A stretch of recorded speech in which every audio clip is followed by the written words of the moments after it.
Ladies and gentlemen, this is Joe's Classic Video Games back with another cool arcade game repair video for you this evening. We're working on a mousetrap, people. Our buddy Mike has this cool mousetrap arcade game that was not working, and so he brought it to us and we've been fixing it up for him. We did a video where we worked on the power supply and kind of just looked the whole game over. That was cool. We did a video where we worked on the PCB, finally got it running, where we've got an image on the screen, but it has sounds locked on in the background. There is a dog barking over and over again. There are animals from the jungle hooting and hawing in the background. There is like a eating sound, and then this big annoying brrr sound. Okay, and it's doing this over and over and over again, and it's about to drive me crazy. It's looping over and over and over and over again.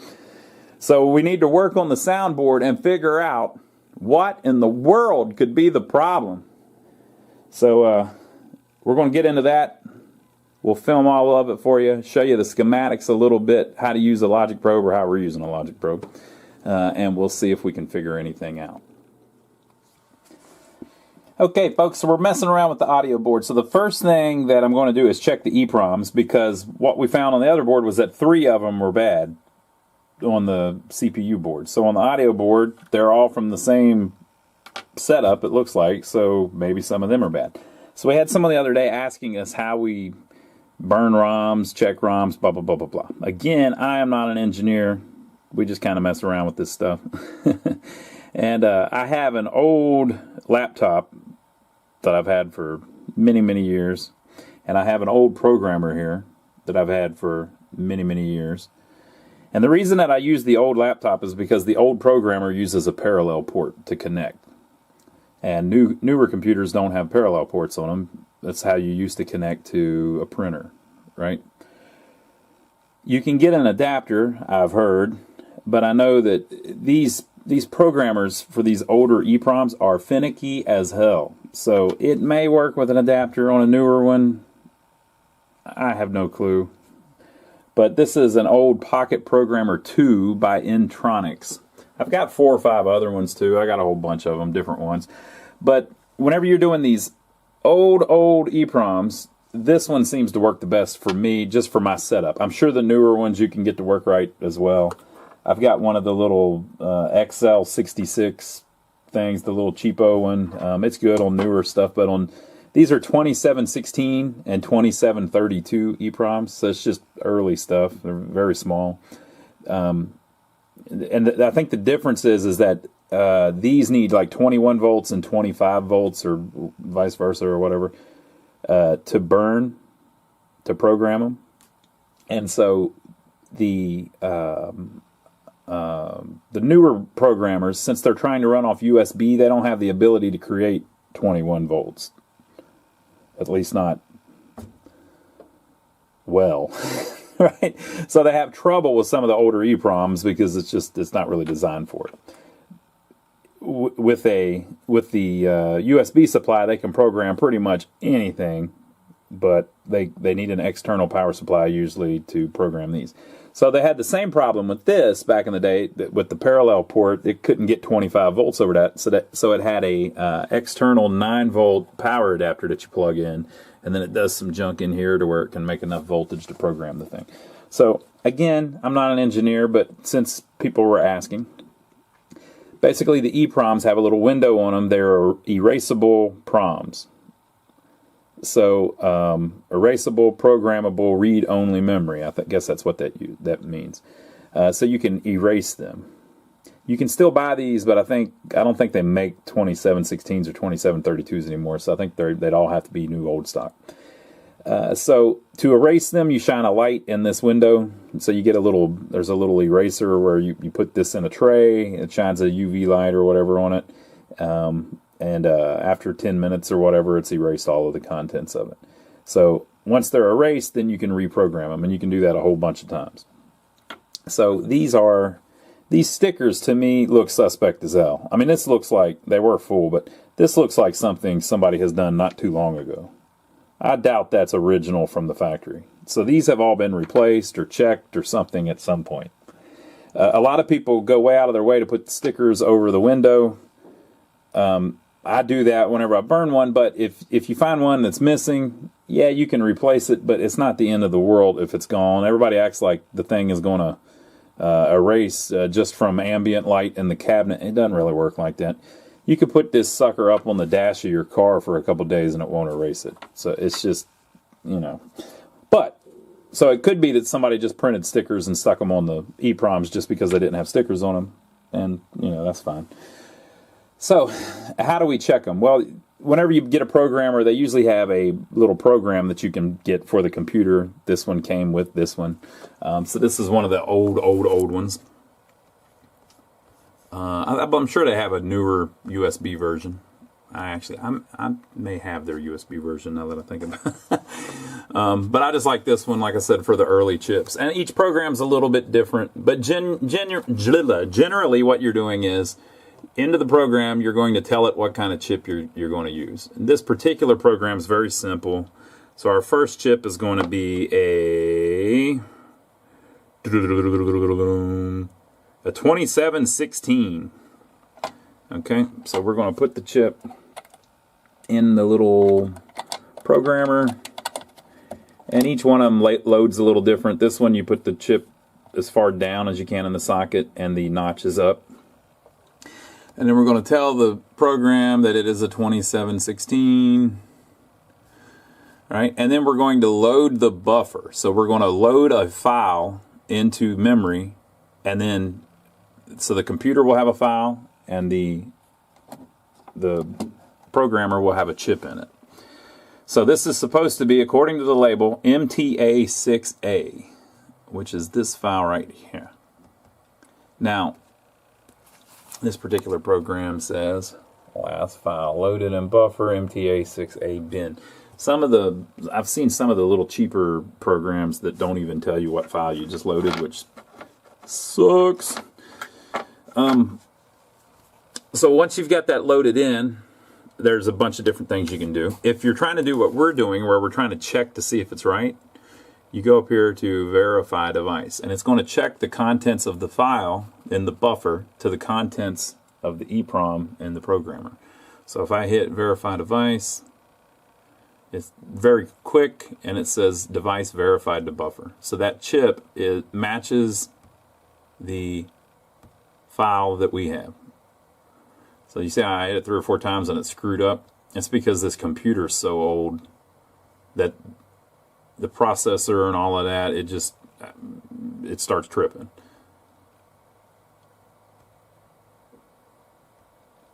Right? So we're good. So that one seems to pass the test. Okay, and then there was one that I don't... Let's see here. We've got 1, 2, 3, 4, 5. That was 6. This must be... No, there's 7. 3, 4. This is 5. This must be 5. Okay. It is also a 2716. So we'll put it in.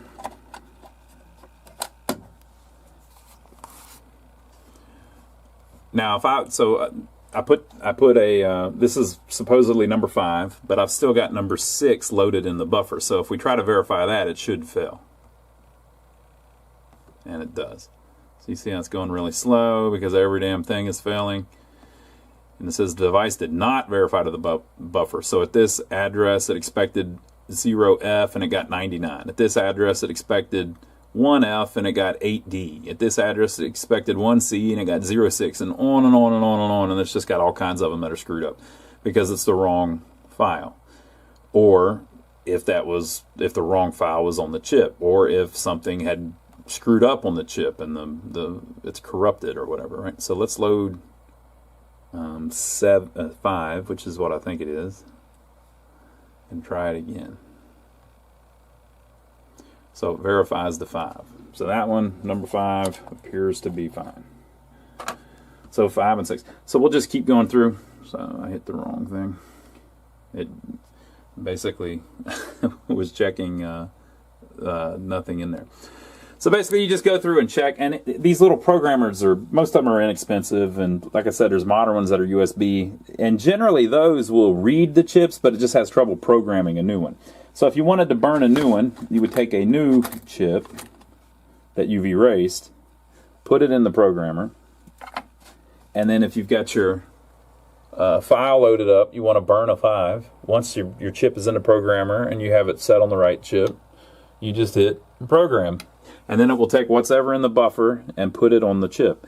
But if the chip has a bunch of information already on it, you need to erase it first.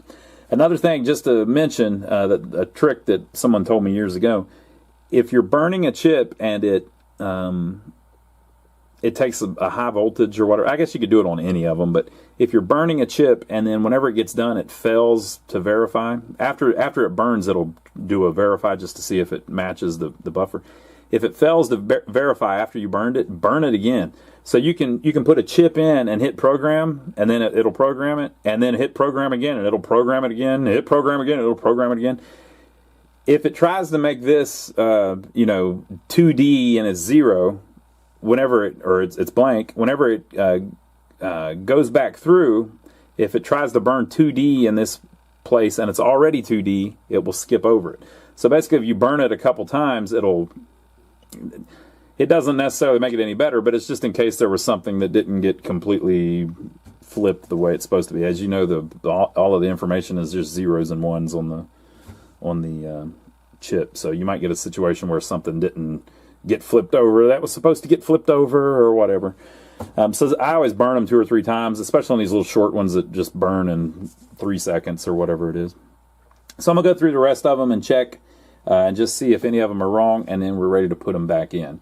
So you can also do a blank check just to see if the chip is blank.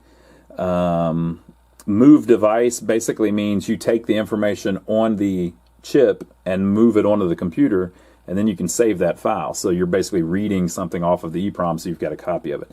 Oh, and where do we get the files? Well, that's kind of illegal for me to tell you where to get ROM files to play on MAME. But have you heard about MAME? So MAME is the Multiple Arcade Machine Emulator, and what MAME does is it emulates pretty much all the old arcade games. Now, I don't play MAME myself, I play the original stuff, but I think it's kind of cool that, like, the MAME version of MOUSESTRAP, for instance, uses the exact files that are on the original board. Isn't that pretty cool? Just as a side, I was just thinking about that. It has nothing to do with this, but the files in MAME that make it play MOUSESTRAP are the same files on the board that make the board play MOUSESTRAP, because they're exact copies of the EPROMs in most cases. So you can use MAME ROMs. So if you need a copy of the ROMs and you can't figure out where to find them, maybe you've got a copy of the MAME ROM, which should be an exact copy of what's on the board. All right, so I'm going to check the rest of these EPROMs, and we'll see if any of them are bad. Okay, so one issue we've got is this this 7A is a 2732, but the file that's in the ROM, that's in the file that should be in this ROM is only a 2K file. 2732 is a 4K file. So they're using a 4K chip where there's supposed to be a 2K chip. So this is a 2732. 2 of the other EPROMs on the board are 2716s, and from what the manual says, this is supposed to be a 2716. So in the manual it says 3 of them are 2716. So here's the manual, and on the audio board it says that there are 4 2732 EPROMs, like you see there. Unfortunately, it doesn't say where they go. And then down here, it says there are 3 2716 EPROMs. Now, 2732s and 2716s, I believe, have the exact same pin out. But since 2732 is twice the size, you could get in a situation where, and again, I'm not an engineer, but there's basically like 2 banks in the 2732. So it could be that I don't know the best way to put it. basically it could try to read the information starting at the wrong place in the chip, since the chip is twice the size. So you can fix that. If you use a 2732, you're supposed to burn the file on it twice. So you take the 2716 file, which is 2K, and you add it to the 2716 file, which is 2K, to make it twice as big, and then that way if it starts at the low end or it starts at the high end, it finds the same information. It might be a thing, it might not be a thing, but since we already had 3 Eproms on the other board that didn't work, I'm going to go ahead and burn it as a 2716 like it should be. And again, the giveaway is that the file is a 2K file instead of a 4K file, so obviously it's one of the smaller ones. When I put the 2732 in and try to validate that file to it, it tells me that it starts failing halfway through the chip because half of the chip is empty, because the chip's bigger than it's supposed to be. So we're going to burn a new 2716 and put it in. Now, normally, if that was the problem, though, it would catch that on the test and tell you that, hey, you got a bad EPROM here, blah blah blah. So that it may work fine the way it is, but we're going to burn one just for the hell of it, because I pretty much know it's supposed to be a 2716. Okay, folks, we're going to see if we can burn one of these suckers. I got a 2716 in there. Let's see if it's blank. It is blank. It says device is erased. Okay, so I got my 7A program loaded. Let's see if it'll program. Okay, folks, I think we're getting there. Here is the schematics. So this is just how I'm trying to logically figure it out. I don't understand how a lot of this works, but you know, if you keep messing with it, you learn a little more, you learn a little more. There's the speaker. Stuff is coming out of the speaker that shouldn't be coming out of the speaker. Do you follow my logic? My logic is strong, people. There is stuff coming out of the speaker that shouldn't be coming out of the speaker. So our problem ends right here, right? So if you go back, this is just a bunch of stuff. Now, you see all this stuff, you don't even have to understand most of it, right? Capacitors, resistors. That's what looks like an amplifier, that LM741. These two transistors, it says, are heatsink, blah, blah, blah, blah, blah. See the VA plus and VA minus. They're talking about the voltage that runs the thing. And then you get back here and there's a master volume. That's the potentiometer to turn it up. Negative 12 low, plus 12 low. If you watch the video where we did the power supply, that has to do with the amperage coming off of the power supply. So this is just all of the amplification. Well, all that's working fine. It's amplified just fine. You go back. See where it says sum? There's an arrow pointing to it, which is a little deceptive, but it says sum. That's telling you that the signal called sum feeds into the amplifier right there. Now, we already know that it goes out there. See the little arrow going out the speaker? So this amp gets some of its stuff from sum, wherever sum comes from. And then it keeps going back, and it goes through an effects volume. Well, what's that tell you? That all this stuff is the sound effects, right? So effects volume comes through here. Now, one of the problems with working on sound circuits is that it's not all digital. So you can't use a logic probe on all of it. But coming back through here, blah, blah, blah, blah, blah. Blah, blah, blah, blah, blah. Basically, you've got these 4053s, and there is a signal that comes in at pin 3, and then one that comes in at pin 9, and blah, blah, blah. And those all come from over here at D6, which is a 6840. I haven't looked that up yet. Blah, blah, blah. So basically, everything's pulsing going into this chip, but nothing's coming out of it. And this chip here, all the signals are high that run over and do some of these chips. We do have pulsing going in all of these chips.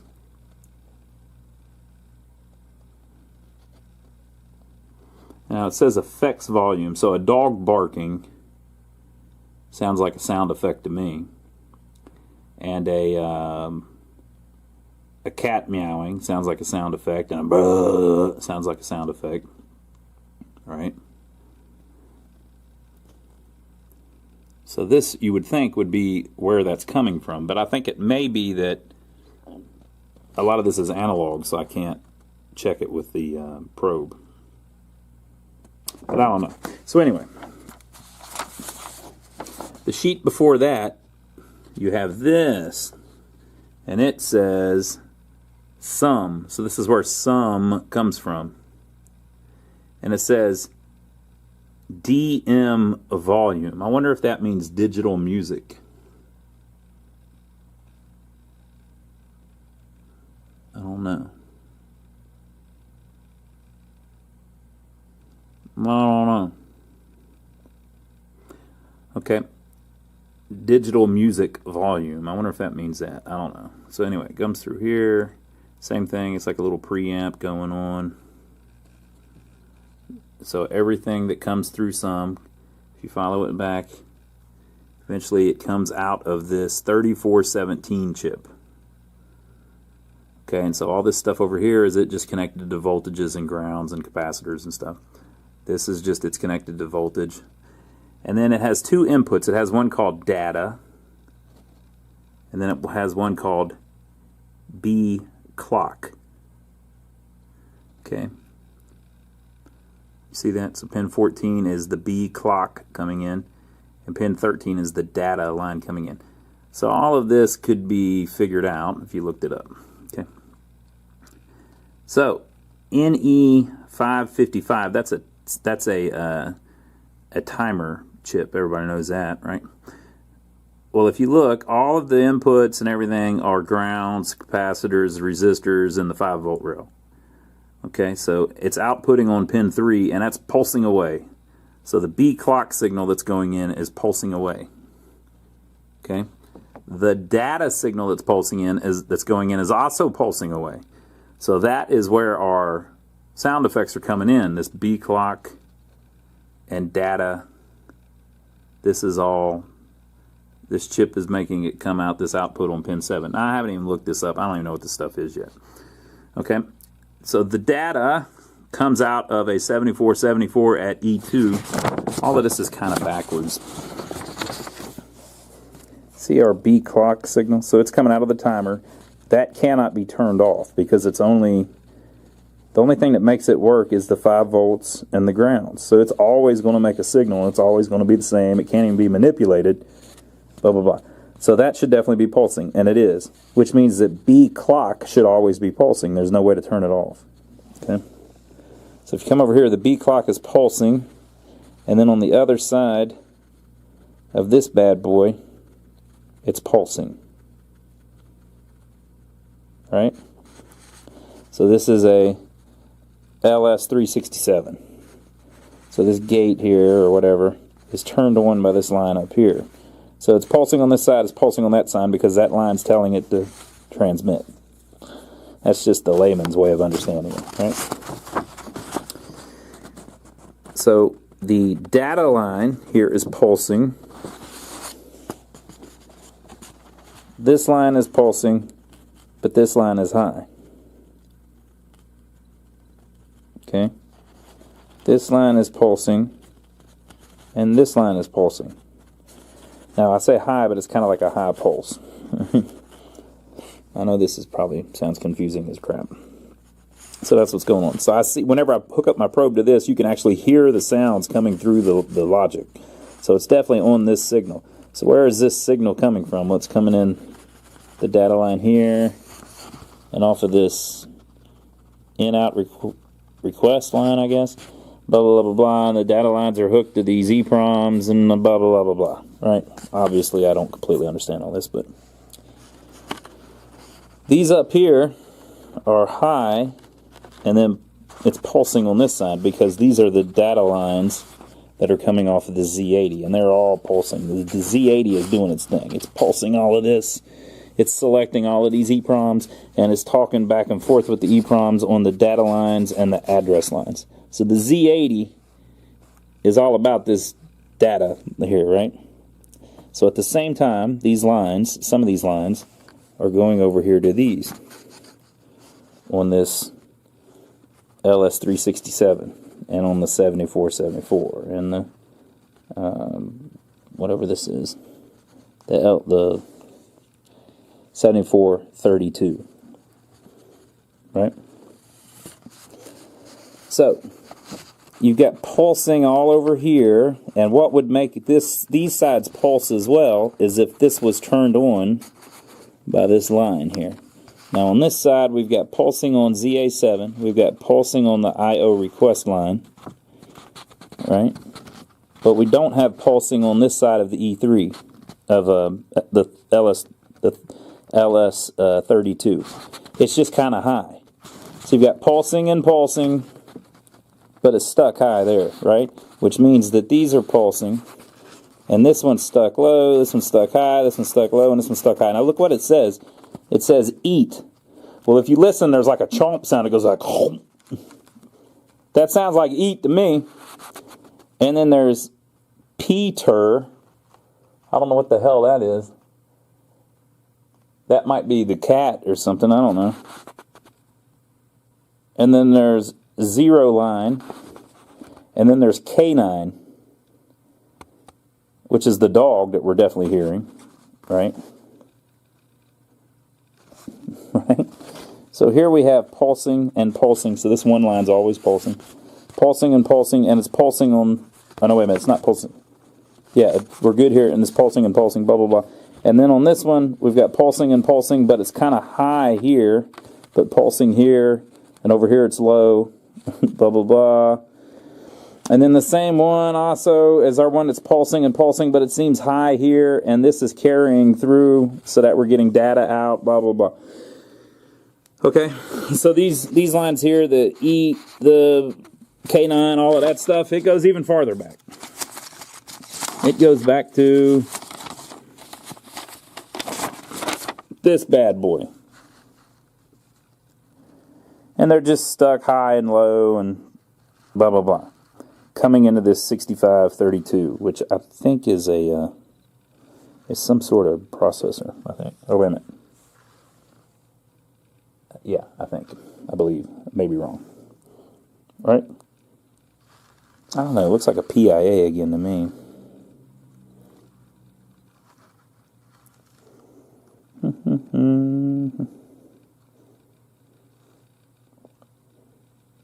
Yeah, I don't even see a clock line or anything. I bet that's a PIA like this one is. Anyway, whatever it is. We can look at all that up, but my whole thing is, I think this one chip's screwed up. I think it's this. So you might think it's this one. Oh, it's pulsing on this side, but on this side they're stuck low, high, low, high. Yeah, but that's because it's not being turned on by this line, which is high, even though both sides are pulsing. Now there's a timing thing. Like if that's pulsing and that's pulsing, but they're not pulsing at the right time, it would never. If you look at the data sheets, it tells you that it's high and then it goes low, and or as it's falling, it turns the other one on and makes it go high or makes it go low and all this. So there's a timing to the signals, right? So it could be that these signals aren't right, and that's what's doing it. But the signals they're all coming from this Z80. And you've got a situation where in this spot of E3, it's the same chip they're using several times, right?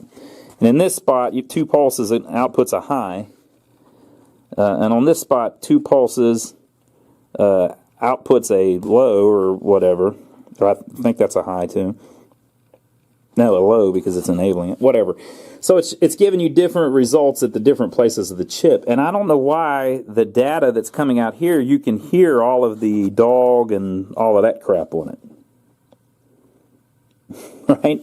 So all I'm saying is this chip seems suspect. Also, these where it says like K9 with a line over it, it kind of seems like, the line usually means like not or active low or whatever.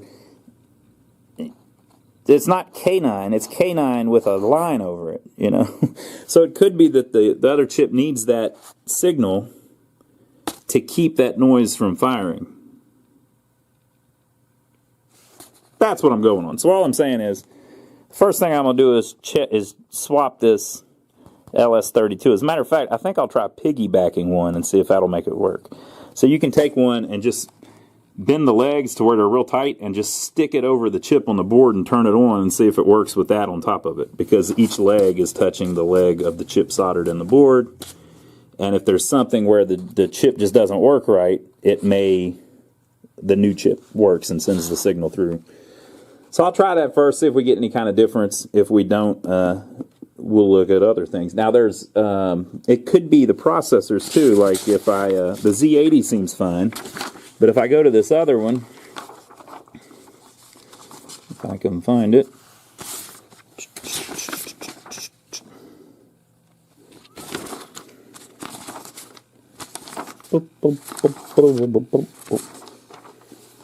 well, I've lost one already.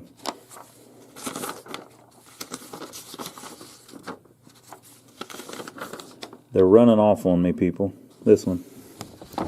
It could be this 6532 as well, but I don't know. You know, it could be that it's... Nah, that wouldn't be. It couldn't work like that, because we know the other one's going the other way. All right, I'm figuring it out, people. We're working through it. We're going to get it, and then I'll tell you what I figured out. All right, folks, I piggybacked the chip one, didn't change a thing. So for my next trick, remember the board is saying that it can't communicate with the audio board. So according to the manual, it does it through this port to this chip. So we're going to try swapping that first. B9. It's a 6821, so I've got plenty of those. Let's swap one in and see what happens. Look what's going on here.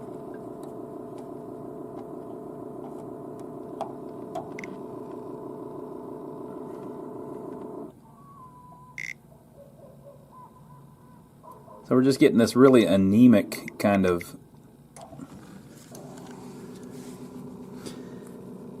So on the other video, when we were messing with the logic board, there's the port, the buffer that sends these out wasn't being turned on.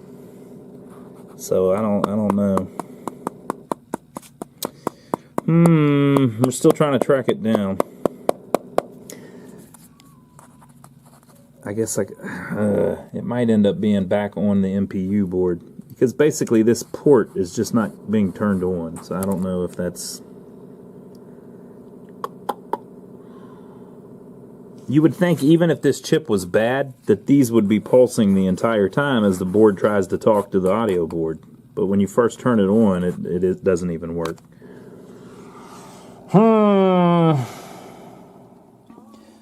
Okay, folks, so we're back on the MPU board, not the audio board. Basically, this buffer is never turning on. It's never enabling, so it's never talking through this port to the audio board. And there's an enable line that never goes low, so it never turns the buffer on. The enable line comes from chip 5D, this one, which is a 74LS138. Now, it is getting its signals from this PROM, which is a hard-to-program chip because you can only program it once, and it's an obsolete thing, right? So if this chip is bad, there's 4 signals that come from this that go to this that tell it what to turn on and off. So it runs the a lot of the address decoding. So it's like the RAM select, ROM select, blah blah blah. Well, that's working, but the audio board enable line is never coming off of it, which never turns on this buffer. So because of that, we got issues. So I don't know if it's the 74-138 or if it's the PROM. I can't make a new PROM. So I'm just going to swap the 74LS138 first, see if that changes anything. If it doesn't, I'll have to order this special PROM here. This isn't even in the MAME files, by the way. So we're going to have to get creative trying to find a copy of that. But hopefully we can figure something out. I got a good resource for stuff like that. So I'm going to swap this chip first, though, and hopefully that'll fix it. And if it doesn't, we'll have to focus in on this PROM. It's getting all of its signals that it should from this buffer, and all the incoming signals are there, and the rest of the game's working. So we got a little weird problem here.